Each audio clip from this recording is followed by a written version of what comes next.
Datuk Yang Dipertua, soalan yang nombor 2.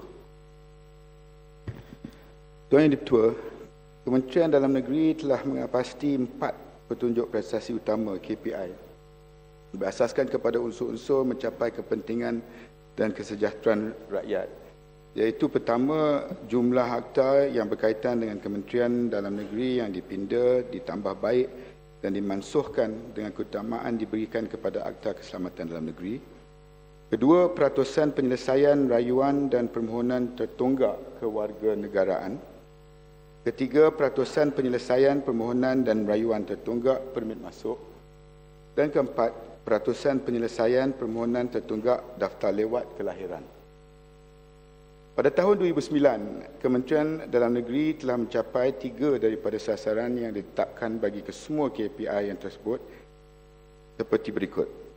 Pertama, pindaan Akta Keselamatan Dalam Negeri telah pun disediakan dan akan dibentangkan di persidangan Dewan Rakyat bersama-sama beberapa lagi akta berkaitan pencegahan yang sekarang ini sedang diteliti dan dikaji.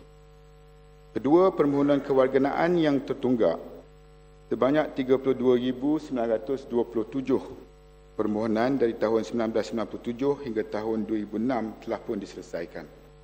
Tindakan sedang diambil untuk menyelesaikan permohonan yang diterima dari tahun 2007 hingga 2008. Untuk permohonan dan rayuan permit masuk yang tertunggak, kesemua permohonan dan rayuan telah diselesaikan pada tahun 2009. Penyelesaian ini melibatkan 16,812 permohonan dan rayuan permit masuk bagi tempoh tahun 2001 hingga 2008. Dan keempat, untuk permohonan daftar lewat kelahiran yang tertunggak, kesemua 93,360 permohonan yang dikemukakan antara tahun 2005 hingga Jun 2009 telah pun diselesaikan. Permohonan dari Julai hingga Disember 2009 adalah berjumlah 30,638.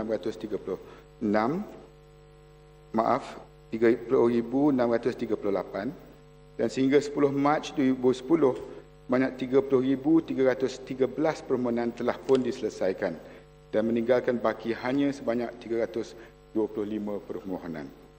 Kementerian Dalam Negeri telah membuat keputusan untuk meneruskan KPI tahun 2009 ke dalam tahun 2010 dengan memberikan beberapa tambah nilai terhadap KPI tersebut. Ya, rasa. Terima kasih Datuk Ketua. Soalan tambahan. Bukankah KPI yang paling penting untuk Kementerian Dalam Negeri ialah pengurangan kadar jenayah? Bagaimanakah rakyat Malaysia boleh ada keyakinan terhadap pencapaian KPI ini oleh Kementerian Dalam Negeri sekiranya ada tuduhan campur tangan pihak ketiga ataupun third force dalam PDRM, Polis Diraja Malaysia?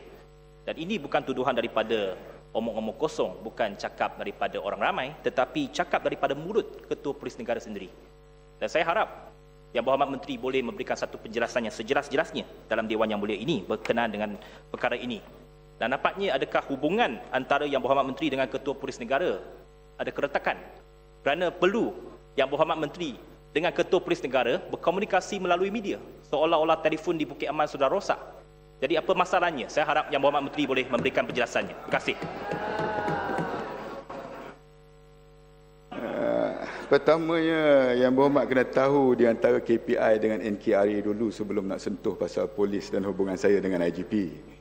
NKRA ini berhubung kait dengan National Key Performance di peringkat nasional.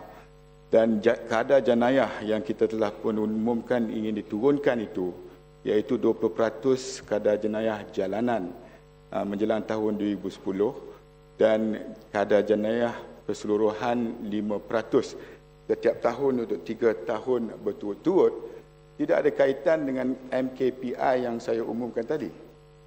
NKRA terus merupakan agenda di antara 6 NKRA yang telah pun diumumkan, Tuan Yang Dipertua, dan telah pun kita lihat bahawa usaha kita untuk memastikan omnipresent tambahan daripada jumlah mereka yang berada di bawah di jalanan menunjukkan bahawa pencapaian kita ada penurunan dalam konteks indeks jenayah pada hari ini.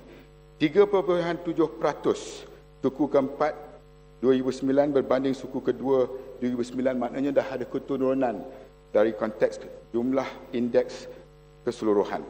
Dalam konteks jenayah jalanan pula ada penurunan 7.6% pada tempoh yang sama.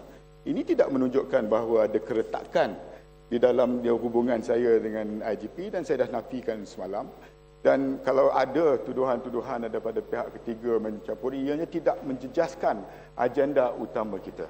Bermakna bahawa NKRA jangan kita campur adukkan dengan KPI yang disoal hari ini berhubung kait dengan kewarganegaraan, hijau kelahiran dan juga berhubung kait dengan permit masuk.